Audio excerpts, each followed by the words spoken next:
I'm Thomas Baldrick at ATS in Denver 2015. Happy to be joined by Alison Witkin. She is a second year fellow at Massachusetts General Hospital. Thanks for stopping by. Thanks for having me.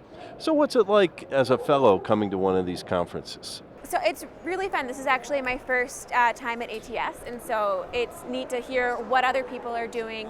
It's also a great opportunity to meet other people who have similar research interests, hear what they're doing, tell them about what you're doing, and hopefully collaborate more in the future. So, what attracted you to the pulmonary hypertension field? Yeah, so it's not something that I when I started off training, thought I was going to end up doing, but when I became a fellow, I found that I really liked the ICU, and that's what initially drew me to the field. But I also like outpatient medicine, and pulmonary hypertension has relevance to outpatient medicine, relevance to the intensive care unit, and the physiology is just fascinating.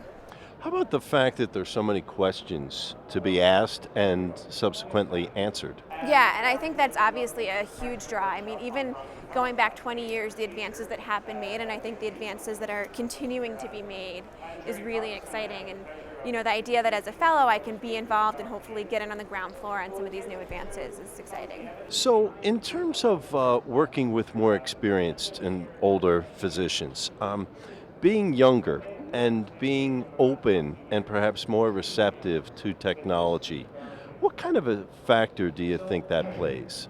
So I think that technology has changed a lot in the way we both practice clinical medicine, obviously, but also in the way we do research. And so no longer when you're doing research are you filling out sheets after sheets of patient data. Enter it into computer, and it makes abstracting data and moving ahead with data analysis so much simpler, so much faster, and has really made research a lot easier.